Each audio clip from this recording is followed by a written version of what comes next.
Hello, welcome back. So just got home from work and my latest purchase is here. So I was looking through eBay American Flyer stuff the other day, and I come across this listed as a American Flyer S gauge 322. Now this is not a 322. They didn't know what they had.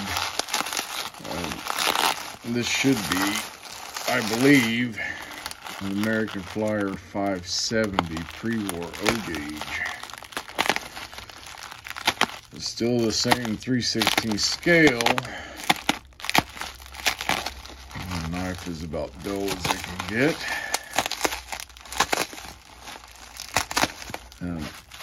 So you guys that are familiar with S gauge would immediately know this is not a 322. This looks like a 322, but I believe the numbers are missing off of it.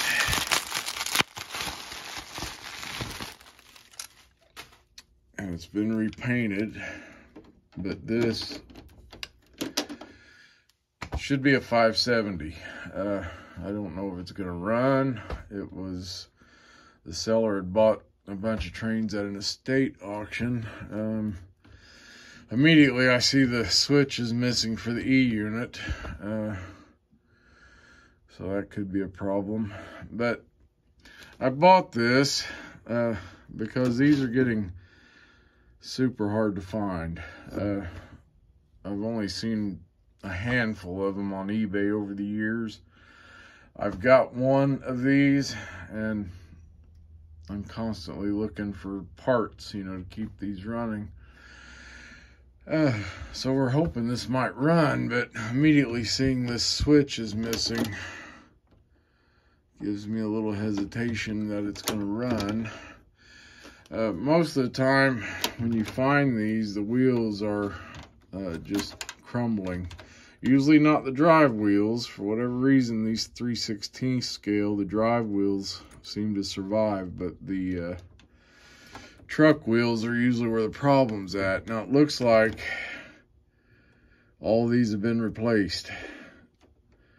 To me, anyway. Looks like these are all new wheels on the trucks. So we may have a chance that this will run. Somebody's obviously put some time into it. And it looks complete. That was my main thing with this. It looks complete. All the rods are there. Just everything seems to be there. I did notice, and I don't know if it's an issue or not, in the pictures you can see where this wheel's been rubbing the rods. So I hope this wheel's not loose. And it doesn't seem to be. Keep hitting the camera stand, but and one thing I see, this right here is supposed to be bent up straight to where it sits over top of this here. Easy fix as long as it doesn't break off. But I was super surprised to find this on there and listed wrong. So in my opinion, I got a heck of a deal on it. They did have a tender with it, which the tender is not correct. The tender would probably be correct for a 322. And the tender itself is an S gauge tender. So this is on S gauge. You can see the narrower axles. But, and I was pretty sure this is a smoking tender, SIT.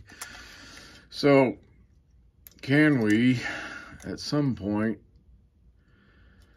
take these trucks apart and maybe try to put them on some Marks trucks, the side plates, put them on some Marks trucks and swap the wheels out, widen them out, put some pickups on it, and get this tender to work.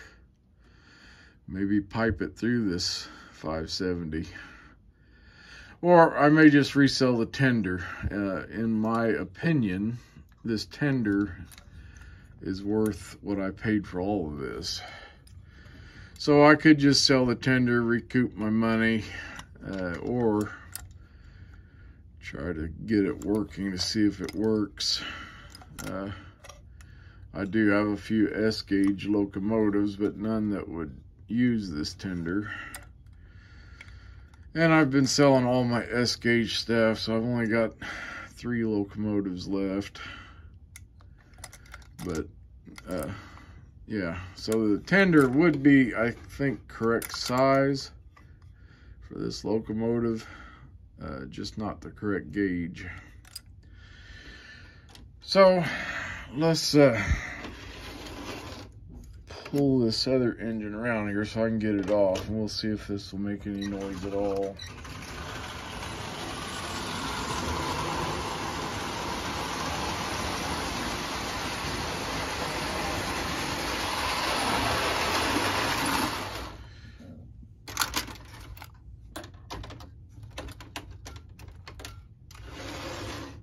Oh, and by the way, that's another Flyer with a Marx motor in it. It was a wind-up when I found it.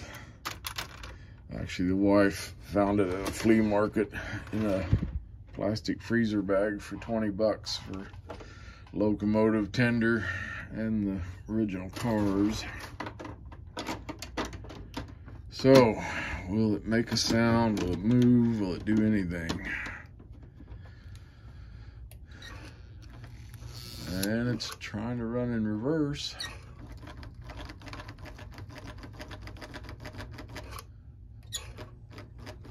So, it's stuck in reverse. And like I said, somebody may have crammed it up in there. Maybe the switch is, you know, just wedged over or something. Or maybe it's just cut off short. It looks like there is a switch there. It should be protruding out. I don't know. It won't move. But that's a good sign. It did try to go in reverse, so it's probably going to run. So anyway, guys, that's a new project, and if it doesn't run, we'll just throw a Marx motor in it and be done with it. No, we're not going to put a Marx motor in this. We'll get this running one way or the other. I've got a 561 that is basically one I keep for parts. It is complete except for the boiler front is wrong. This one here, I've got another 561 that's pretty complete. This one was put together out of parts, but it does have a really good motor in it. So these two locomotives use the same motor.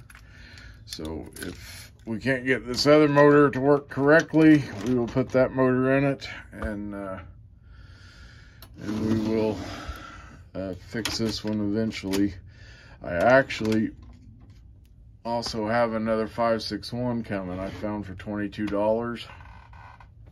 It has the front two wheels missing off the motor, but what it does have is the original rear truck on it that looked like the wheels were in good shape, and that's the only thing missing off my other 561 is the original rear truck. So I bought it just for that rear truck. I thought it was worth it. So we'll have some extra motor parts. I think it had the front truck missing and the pilot part missing. And I think the boiler front as well is missing off of it. It was just bought for parts, mainly to get the rear truck off of it, 22 bucks. The rear truck was worth that. So when it gets here, we'll have some extra parts. But we'll take this apart, see what we find inside of it, see if we can get it running. Super thrilled to get this. I love the old Flyer 3/16. They look good with the Marx 3/16 cars. I don't have any American Flyer 3/16, but as far as the cars, I just run them with Marx, and they look great with them. So Anyway, guys, that's where we're at with this for now, and I'll come back with a video at some point and see if we got it running. So thanks for watching, and we'll see you next time.